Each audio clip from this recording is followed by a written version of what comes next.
안녕하세요 여러분, 반갑습니다. 오늘은 트랜지스터 분류에 대해서 여러분들과 함께 공유하고자 합니다. 바이폴라 정션 트랜지스터라고 하는 일반적으로 우리가 트랜지스터라고 부르는 BJT와 필드 이펙트 트랜지스터에 해당이 되는 전개 효과 트랜지스터를 중심으로 살펴보도록 하겠습니다. 자, 다음으로 FET에 대해서 좀 더 살펴보도록 하겠습니다. 필드 이펙트 트랜지스터라고 하는 유니폴라 트랜지스터라고 하지요. 말씀드렸듯이 FET는 전자나 전공 둘 중에 하나만 사용을 해서 전류를 형성하기 때문에 우리가 유니폴라 트랜지스터라고 합니다. FET의 구조에 따른 분류로 우리가 JFET와 MOS FET로 나눠 볼 수 있는데요. 자, MOS FET는 M자가 우리가 앞으로 또 살펴보겠지만 금속이란 뜻입니다. 메탈, 그리고 O는 옥사이드, 산화물이란 뜻이지요. 그리고 S는 세미컨덕터가 되겠습니다. 자, 그래서 우리는 금속, 산화물, 반도체, 필드 이펙트 트랜지스터가 바로 MOS FET가 되겠습니다. 우리가 간단하게 MOS FET를 MOSFET이라고 부릅니다. 반면에 JFET라고 하는 것은 접합 FET가 되겠습니다. 그래서 J는 정션이에요. 정션, 접합이라는 뜻이죠. 접합 FET가 되겠습니다. 필드 이펙트 트랜지스터가 되겠지요. 자, 그래서 제어 단자가 PN 접합으로 형성된 접합 구조를 가지고 있습니다. 아래서 자세히 살펴보도록 하고요. 자, 여러분, 모스 FET가 즉 모스펫이 JFET보다 늦게 개발이 되었습니다. 하지만 오늘날 대부분 반도체 IC에는 모스펫을 사용을 하고 있습니다.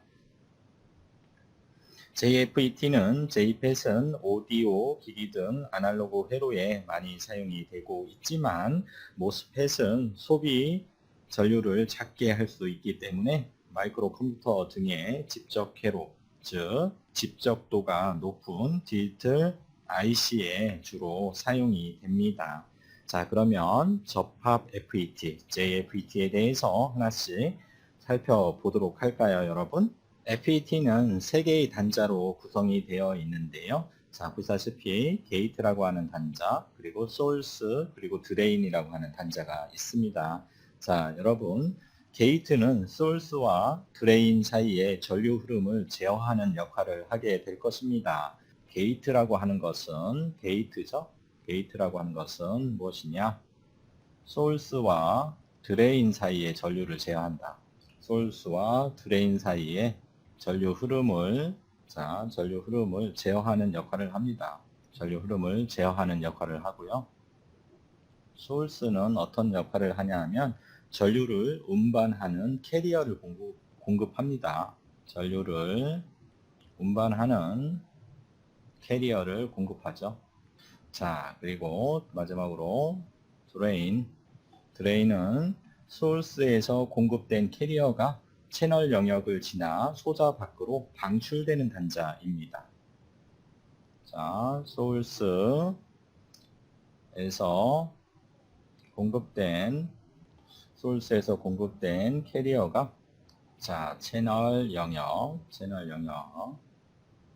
자, FET에서는 채널이라는 것이 아주 중요한 키워드가 될 텐데요. 자, 이 채널 영역을 지나 소자 밖으로 방출되는 단자다. 자, 이렇게 여러분들께서 정리를 해 주시면 되겠습니다. 자, 여러분 다시 한번 제가 정리를 해 볼게요. 자, 게이트라고 하는 단자는 소urce와 드레인 사이에서 전류의 흐름을 제어하는 단자지요. 자, 즉 게이트에 인가되는 전압으로 소urce와 드레인 사이에 전류의 흐름을 제어하게 될 것입니다. 자, 그 다음 소urce는 전류를 운반하는 캐리어를 공급하게 될 것입니다. 바로 채널을 이용을 해서 캐리어들이 이동을 하게 될 텐데요. 자, 소urce에서 캐리어를 공급해 주면 채널을 통해서 결국에 드레인 쪽으로 캐리어들이 이동을 하게 될 것입니다. 자, 마지막으로 드레인은 소urce를 통해서 공급받은 캐리어가 채널 영역을 지나서 소자 밖으로 방출되는 단자를 우리는 드레인이라고 합니다. 여러분, BJT의 이미터 베이스 컬렉터와 유사하지요. 자, 게이트는 BJT의 무엇과 유사한가요, 여러분? 자, 뭐와 유사하죠? BJT의. 자, 게이트 한번 생각해 보세요, 여러분. 자, 조절해주는 단자죠. 자, 전류 BJT는 전류 제어용 소자, FET는 전압 제어용 소자죠. 게이트에서 인가해주는 전압으로 드레인과 소스 사이에 전류의 흐름을 제어하는 단자가 게이트이고, 자, 이와 같은 역할을 하는 것은 바로 BJT의 베이스가 되겠죠. 베이스 단자가 될 것입니다. 자, 그리고 소스 단자는 바로 BJT의 2m 단자가 될 것입니다. 바로 2m에서 자, 2m에서 캐리어들을 뿌려주지요. BJT에서는. 자, 그리고 드레인은 이제 공급받은 캐리어가 방출되는 단자인데 마치 우리가 2m에서 뿌려준 캐리어들을 수집하는, 모아주는 컬렉터 단자와 유사한 역할을 할 것입니다. 자, 이렇게 BJT의 각 세 단자와 FET의 세 단자의 역할에 대해서 한번 여러분들은 생각할 필요가 있습니다. 자, 그러면 이제 JFET, 접합 FET에 대해서 하나하나 살펴보도록 할까요? JFET 또한 채널이 두 가지 채널로 구성이 되어 있습니다. 하나는 P채널 JFET, 또 다른 하나는 N채널 FET가 되겠습니다. 지금 물성적인 구조를 여러분들과 함께 보고 있는데요. 자, P채널 JFET라고 하는 것을 한번 보도록 하겠습니다. 자, 먼저 FET를 보시면 채널 영역의 도핑 형태에 따라서 우리가 N채널 JFET와 P채널 JFET로 구분을 할 수가 있습니다. 보시는 것과 같이 지금 P채널 JFET를 보시면 게이트 영역이 있죠? 게이트 영역이 이렇게 두 개가 있는데 이 게이트 영역은 두 개가 서로 묶여져 있습니다. 그래서 게이트 영역은 이 채널 영역에 비해서 높은 불순물 농도로 만들어지게 될 것입니다. 말씀드렸듯이 N형, N 플러스죠? 자, N형 반도체의 불순물을 무겁게, 그렇죠? 깊게 우리가 도핑을 해서 N 플러스 영역을 만들게 되고요. 자, 이 몸체는 지금 바디는 P형 반도체가 되겠습니다. 곧 이 P형 반도체 있는 부분이 바로 채널을 형성하게 되겠지요. 반면에 N채널 JFET를 보시면 3가의 불순물을 강하게 도핑을 해 줌으로써 N형 반도체에 이와 같이 P 플러스 형태의 영역을 두 개를 만들어 줍니다. 따라서 N형 반도체에 있는 이 바디 부분이 바로 채널을 형성하게 될 것입니다. P채널 JPET과 N채널 JPET의 구조는 게이트 부분이 N형으로 도핑을 하느냐, 그렇죠? P형으로 도핑을 하느냐에 따라서 달라지지요. 그리고 캐리어들이 이동할 수 있는 이 채널이 자 P형으로 구성이 되어 있으면 P채널 JPET이 될 것이고 N형 반도체로 구성이 되어 있으면 N채널 JPET이 될 것입니다. P채널 FET와 N채널 FET의 심볼을 한번 보도록 하겠습니다. 여러분들이 이 심볼을 보고 N채널인지 P채널인지를 여러분들이 구분할 줄 아셔야 돼요. 그래서 이것은 JPET에 대한 심볼이고요. 자, 이 빨간색 부분이 바로 채널이라고 했죠, 여러분.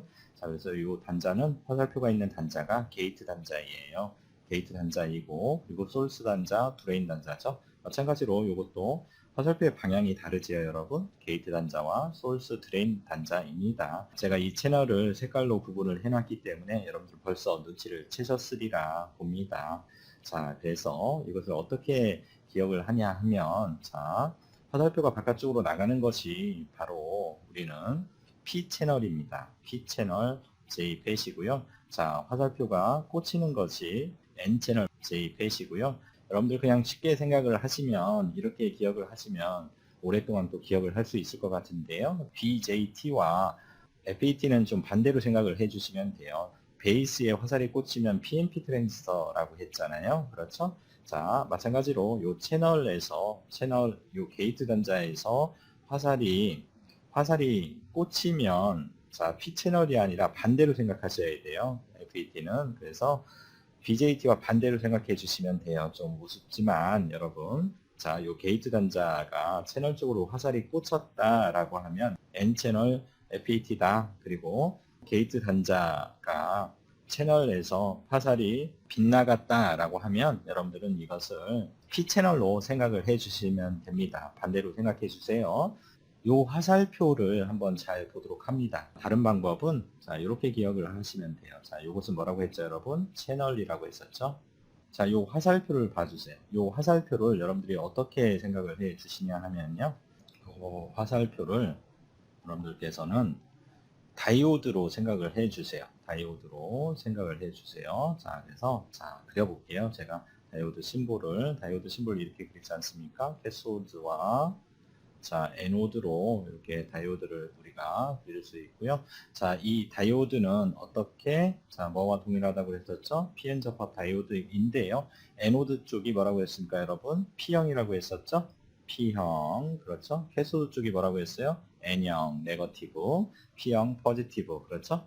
이렇게 에노드 쪽, 그리고 캐소드 쪽, 자, 보세요. 자, 채널 쪽에 뭐가 붙어 있나요? 어느 쪽에 연결이 되어 있나요? 자, 에노드 쪽에 해당이 되는 P형이 연결이 되어 있죠. 자, 그래서 이 부분이 뭐라고? 자, 이 부분이 자, P형 반도체가 어디에 붙어 있어? 채널에 붙어 있죠. 그래서 이 심볼이 바로 여러분들 P 채널이에요. 자, 이것이 P 채널이다. P 채널 JPET이다. 이렇게 기억을 해 주시면 됩니다. 자, 이와 같은 방법으로 다음 심볼을 한번 확인을 해 볼까요? 자, 여러분들께서는 뭐에 관심을 가져 주셔야 되냐면 요 화살표에 관심을 가져달라고 했죠, 제가. 자, 이 화살표 모양을 한번 보시기 바랍니다. 이 화살표에 지금 어떤 것이, 자, 요 캐소드 쪽이 뭐라고 했죠, 여러분? 캐소드 쪽에 해당이 되는, 자, 캐소드 쪽인데, 캐소드 쪽이 뭐예요? N형이죠? 자, N형입니다. N형 반도체죠? 그래서 이것은 N형 반도체가 채널 쪽에 지금 연결이 되어 있죠? N형 반도체가 어디에? 채널에 연결이 되어 있죠? 자, 그래서 이것은 뭐다? 자, N채널이다. N채널 JPET이다. 라고 여러분들이 기억을 해 주시면 되겠습니다. 자, 여러분 이해가 잘 되셨나요? 자, 이렇게 기억을 해 주시고요. 구조와 심볼에 대해서 JPET에 대해서 살펴보았고요. 자, 그러면 간단하게 제가 이 JPET이 어떻게 동작을 하는지에 대해서 자, 아래 그림을 통해서 제가 설명을 해 드리도록 하겠습니다. 자, 여러분 JFET의 동작 원리를 이해하기에 앞서 PN 접합에 대해서 설명을 드리고자 합니다. 자, 흰색 공은 전공, 양공을 의미를 하고요. 검정색 공은 전자를 의미를 합니다.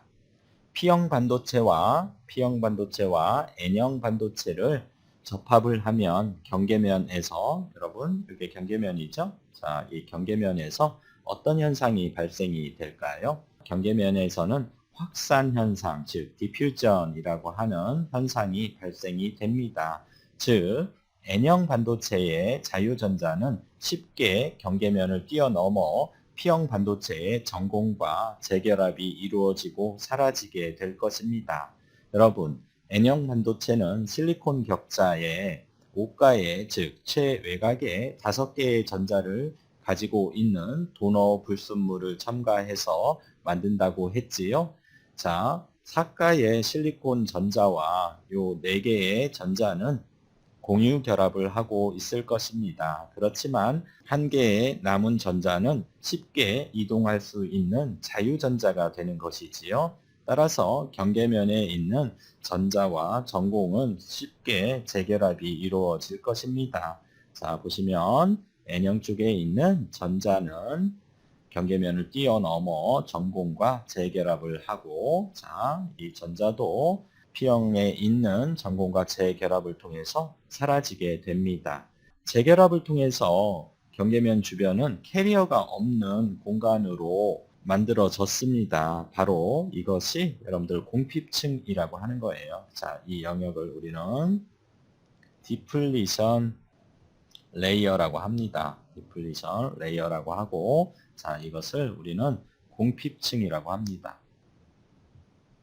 자, 그러면 여러분 나머지 전자와 전공이 계속해서 확산 현상으로 재결합이 이루어질까요, 여러분? 자, 대답은 아닙니다. 자, 보도록 할게요.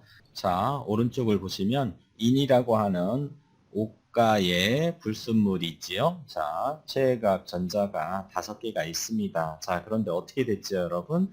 자, 요 자유전자가 전공과 재결합을 했지요. 자, 그래서 요 자유전자는 전공과 재결합을 하기 위해서 자, 이동을 했습니다. 자, 그러면 이동을 한 자리에는 이제 전자가 사라진 상태가 되겠지요. 자, 전자가 사라졌기 때문에 이제 전공이 남아 있는 거지요, 여러분. 빈 홀이 이와 같이 이렇게 남아 있는 거죠. 옷가의 원자는 최외곽 전자로 어떻게 5개를 가지고 있을 때가 중성 상태예요. 그렇죠? 자, 중성 상태죠. 극성을 띠지 않는 중성 상태인데 전자를 하나를 잃어버렸어요. 자, 마이너스 극을 가지고 있는 전자가 이동을 했으니 자, 어떻게 됩니까? 극성이 맞습니다. 전자가 하나가 빠져나갔으니까 플러스 극성으로 이온화가 되는 것입니다.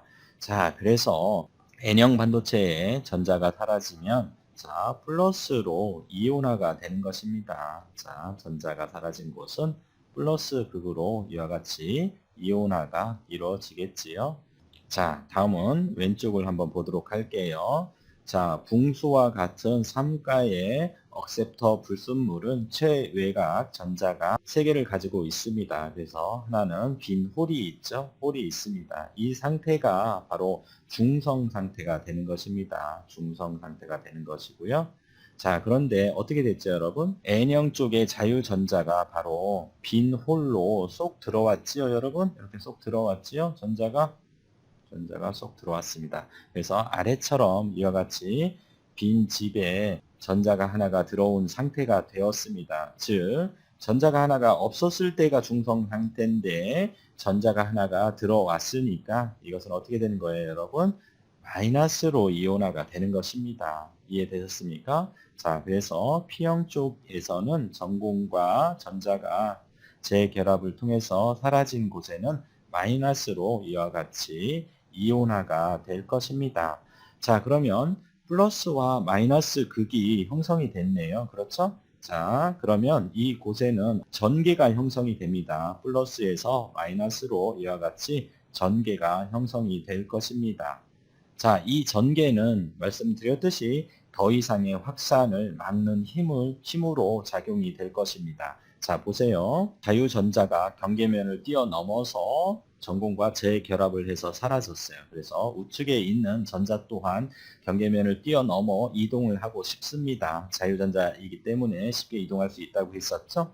자, 그래서 이동을 하려고 했더니 자, 왼쪽에 P형 쪽에 뭐가 마이너스 전극이 막고 있습니다. 서로 같은 극은 밀어내는 청력이 발생이 된다고 했었죠. 자, 마찬가지로 이 전자도 이동을 하려면 이동을 하길 원했지만 마이너스 전극에 의해서 반발력이 발생이 돼서 더 이상의 확산은 이루어지지 않는 평형 상태가 될 것입니다. 이와 같이 마치 공핍층 N은 어떻게? 자, 이와 같이 마치 배터리가 하나가 생성이 되어 있습니다. P형 쪽에는 마이너스, 그렇죠? N형 쪽에서는 플러스 전극이 이와 같이 형성이 되어 있죠. 제가 실리콘을 기준으로 설명을 했기 때문에 이 전극이 몇 볼트를 가지고 있냐 하면 0.6에서 0.7V의 전극을 가지고 있다라고 생각을 해 주시면 됩니다. 그러면 여러분들께서 이와 같이 PN 접합 다이오드이지요. 이것이 PN 접합 다이오드인데요. 이 PN 접합 다이오드에 전류를 흘려주려면 그러면 어떻게 해야 되나요? 전류가 흐른다라고 하는 것은 전자를 계속해서 이동을 시켜야 되지 않습니까? 이왕 PN 접합을 설명한 김에 이 부분까지 이어서 설명을 추가적으로 해 보도록 할게요, 여러분. 자, 어떻게 해주면, 전극을 어떻게 인가를 해줘야지 이 캐리어들이 전자를 오른쪽에서 N형에서 P형 쪽으로 이동을 시킬 수 있을까요? 요 마이너스 극성을 가지고 있는 이 전자를 밀어내 주기 위해서는 N형 쪽에 뭐를 마이너스 전극을 인가를 해줘야 되겠죠? 마이너스 전극을 인가를 해주고 자, 그리고 P형 쪽에는 플러스 전극을 이렇게 인가를 해주면 되겠지요. 자, 그래서 마이너스 플러스 전극을 인가를 해주면 바로 우리는 캐리어들을 이동시킬 수 있을 것입니다. 전압을 인가를 해주는데요, 여러분. N형 쪽에 마이너스 전극을, 그렇죠? P형 쪽에 플러스 전극을 이와 같이 인가를 해주는데 이 전압이 0.6에서 0.7V 얼마 이상을 가해주면 이제 이 캐리어들을 전자를 밀어내는 힘이 막고 있는 힘보다 더 세기 때문에 이제 이 캐리어들은 쉽게 경계면을 뛰어넘어 이동을 하게 될 것입니다. 자, 그러면 지금 여러분들 보시다시피 자, 전자라고 하는 것은 전자는 N형에서 P형 쪽으로 이렇게 이동을 하지요. 자, 그러면 전류는 바로 이 전자의 이동에 의해서 생기고 전자의 이동 방향의 반대 방향으로 흐르니까 전류는 어떻게 흐릅니까? 자, 이렇게 시계 방향으로 흐르게 될 것입니다. 그렇죠? 이렇게 전류는 흐르게 되겠지요. 자, 이게 바로 다이오드의 PN 접합 다이오드의 순방향 바이어스가 되는 것이에요, 여러분. 아시겠습니까? 자, 그런데 여러분들이 역방향을 한번 걸어줘 보세요. 자, 요 인가되는 외부 전원의 극성을 반대로 했다라고 가정을 해보세요. 자, N형 쪽에 플러스 전극을 인가를 하고 P형 쪽에 마이너스 전극을 인가를 했다라고 가정을 해보세요. 그럼 어떻게 되나요, 여러분?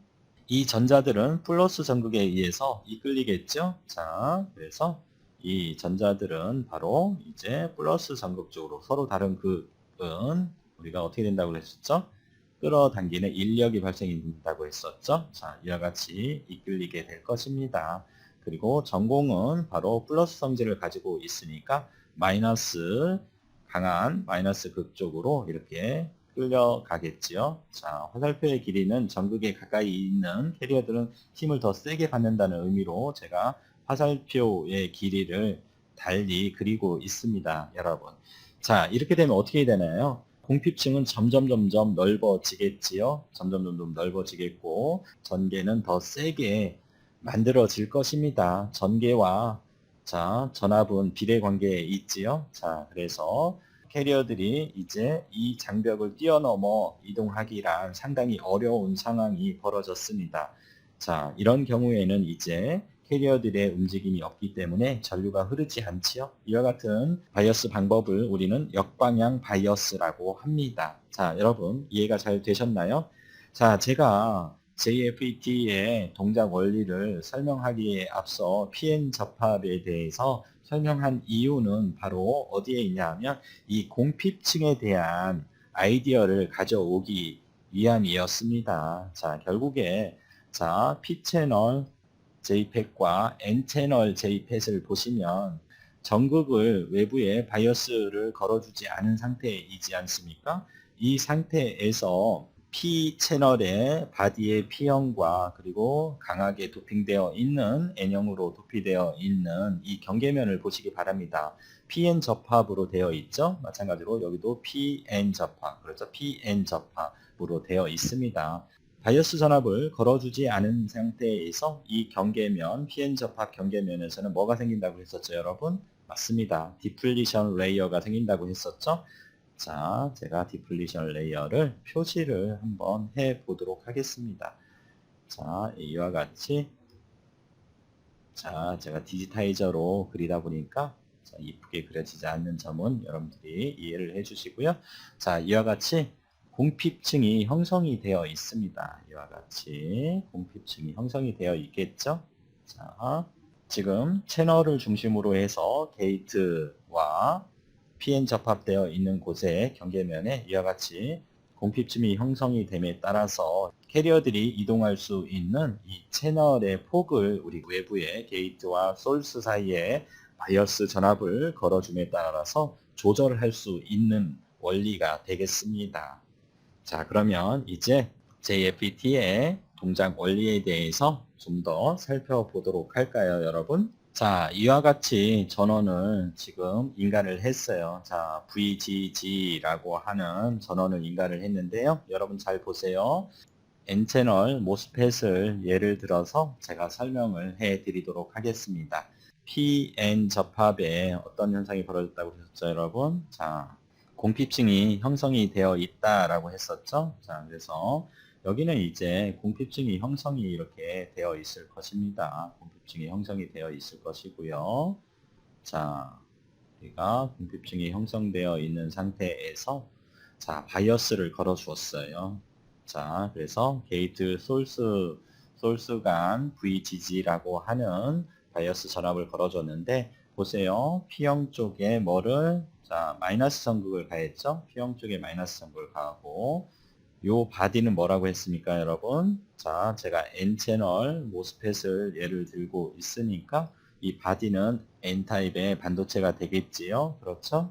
N형 쪽에는 뭐를 인가를 했나요, 여러분? 플러스를 인가를 했죠? 플러스를 인가를 했습니다. 자, 그러면 무슨 바이어스가 되나요, 여러분? 자, P형 쪽에 플러스를 N형 쪽에 마이너스 전극을 인가하면 이것이 순방향 바이어스가 될 텐데요. 자, 이것을 역으로 했죠. P형 쪽에 마이너스 전극을. 그렇죠? P형 쪽에 다수 캐리어인 전공들을 다 끌어당기겠네요. 그렇죠? 그리고 N형 쪽에 플러스 전극을 인가를 했으니까 다수 캐리어인 전자들을 다 끌어당겨서 공핍층이 늘어나겠지요. 그렇죠? 그래서 이와 같은 바이어스 방법을 역방향 바이어스라고 합니다. 그래서 게이트 소스 간은 우리가 역방향 바이어스를 걸어준 거예요. 자, 그리고 드레인 쪽에서는 이와 같이 플러스를 가해줬지요. 자, 플러스를 이와 같이 인가를 해 주었습니다. 그러면 어떤 현상이 벌어질까요? 여러분, 게이트 소스 간의 전압을 일정하게 유지를 해 놓은 상태에서 자, 드레인 소스 간 플러스 마이너스 이와 같이 전압을 인가를 해주면 소스 쪽에서는 어떻게 됩니까? 전자가 N형 반도체에 있는 다수 캐리어인 전자들이 이제 이와 같이 이동을 하게 될 것입니다. 어느 쪽으로 이동을 하나요, 여러분? 자, 플러스 극 쪽으로 이동을 하게 되겠지요. 이와 같이 캐리어들이 이동을 하는 거예요. 자, 보세요. 캐리어들이 이와 같이 이동을 해서 전자가 이동을 하니까 전류가 흐르겠지요, 여러분. 자, 그래서 이와 같이 전자는 계속해서 자, 이동을 하게 될 것입니다. 이와 같이 전자가 이동을 해 줌에 따라서 지금 전자는 어떻게 이동을 하고 있어요, 여러분? 자, 전자는 이렇게 이동을 하고 있죠. 전자의 흐름은. 자, 그러면 전류는 어떻게 흐른다고 했어요? 자, 전자의 흐름의 반대 방향으로 전류가 흐른다고 했었죠. 이와 같이 전류가 흐르겠지요. 이렇게 해서 전자의 이동 방향과 반대 방향으로 이 방향으로 ID 전류, 드레인 전류는 흐르게 될 것입니다. 자, 그런데 여기서 여러분들과 함께 두 가지를 살펴보고자 합니다. 게이트 전압을 한번 올려보도록 하겠습니다. 그리고 게이트 전압을 낮춰보도록 하겠습니다. 자, 그러면 어떤 현상이 벌어지는지 한번 보세요. 자, 캐리어들이 잘 이동을 하기 위해서는 채널 폭과 관련이 있습니다. 채널 폭이 좁아지면 캐리어들은 쉽게 이동하지 못할 것이에요. 채널 폭이 넓어지면 캐리어들은 더 많이 잘 흐를 수 있겠지요. 자, 이런 아이디어를 가지고 우리가 두 가지를 살펴보도록 하겠습니다. 자, 첫 번째 VGG 자, 게이트 소스 간 역방향 전압을 자, 증가를 시켰다라고 가정을 한번 해보세요. 자, 증가를 시키면 어떤 현상이 벌어지나요? 자, 증가가 되면 자, 역방향 전압이 더 세지는 거죠. 자, 역방향 전압이 더 세지면 어떻게 되나요? 요 공핍층은 점점 넓어지겠지요. 자, 그래서 공핍층은 증가를 하게 될 것입니다. 자, 공핍층이 증가를 하게 되면 어떻게 되나요, 여러분? 공핍층이 증가가 되면 캐리어들이 이동할 수 있는 길을 채널이라고 했었죠. 이 채널의 폭이 어떻게 돼요? 좁아지지요. 자, 채널 폭이 감소를 하게 될 것입니다. 자, 여기에서 여러분들, 자, 요 채널 폭이 감소를 했다라고 하는 것은 뭔가요, 여러분? 면적이 어떻게 했다는 얘기죠? 감소를 했다는 얘기예요. 면적이 감소를 했다는 얘기예요. 자, 면적이 감소하면 어떻게 되나요, 여러분? 자, 아주 중요한 공식, 아무리 강조해도 지나치지 않는 중요한 공식이 있죠. 저항 R은 자 고유 저항에 비례를 하고 그렇죠. 로 고유 저항이라고 하고요. 단면적에는 반비례를 하고 길이에는 비례를 하는 관계식이 있습니다. 이것이 바로 저항을 구하는 공식이에요. 너무나도 중요합니다. 꼭 알고 계셔야 돼요. 여러분들이 PCB 알투웍을 할 때도 자, 이 공식은 상당히 많이 적용이 됩니다. 여러분들이 PCB 알투웍을 할 때 배선의 길이를 최대한 짧게 하라는 규칙이 있지요. 자, 마찬가지로 하이스피드 PCB에서는 더더욱 중요합니다. 배선의 길이는 곧 저항과 관련이 있습니다. 배선의 길이가 길어질수록 어떻게 되죠, 여러분? 저항이 커지지요. 자, 결코 바람직하지 않습니다. 자, 여러분들 보세요. VGG, 역방향 전압을 증가를 시키니까 공핍층이 넓어졌고, 그렇죠? 공핍층이 넓어졌다는 얘기는, 자, 어떻게 됐다라는 얘기예요? 자, 보시면, 공핍층이, 자, 이렇게 넓어졌다라는 얘기죠. 넓어지니까 어떻게 되죠? 채널 폭이 좁아진다라는 얘기예요. 그렇죠? 자, 채널 폭이 좀 제가 과장되게 그렸네요. 그렇죠? 채널 폭이 줄어든다는 얘기지요. 채널 폭이 줄어든다는 얘기는 결과적으로 채널의 면적이 줄어들었다는 얘기고, 채널의 면적이 줄어드니까 분모에 있는 면적이 줄어들으니까 어떻게 됐어요, 여러분? 이번에 자, 저항이 어떻게 됐죠? 채널의 저항값이 증가를 했죠. 자, 저항이 증가하면 전류와 저항은 반비례 관계에 있지요, 여러분. 자, 전류와 오음의 법칙에 의해서 저항이 커지면 전류는 작아지지요. 그러니까 ID 전류, 출력 전류인 ID 전류는 감소를 하게 되는 것입니다. 자, 여러분 이해가 되셨나요? 두 번째는 VGG가 게이트 소스 간 역방향 전압을 이제 줄여보도록 하겠습니다. 자, 줄여보면 어떻게 되죠? 공핍층이 줄어들지요. 역방향 바이어스를 약하게 걸어주면 자, 공핍층은 자, 줄어들게 될 것입니다. 이처럼 줄어들게 되겠죠. 공핍층이 줄어들게 되면 어떻게 되죠? 채널 폭이 어떻게 됩니까? 채널 폭이 늘어나게 될 것입니다. 채널 폭이 늘어났다라는 얘기는 뭐라고 했죠? 채널의 면적이 증가를 했다라는 얘기가 되겠고, 보세요. 분모에 있는 면적이 증가를 하니까 저항과 반비례 관계에 있으니까 저항값은 어떻게 되죠? 이번에는 이제 감소를 하게 될 것입니다. 저항값이 감소를 하니까 전류는 어떻게 되죠? 전류 ID 값은 증가를 하게 되는 것이지요. 자, 이게 JFET의 동작 원리입니다. 그리 어렵지가 않지요, 여러분. 이와 같은 방법으로 JFET는 동작을 하게 될 것입니다.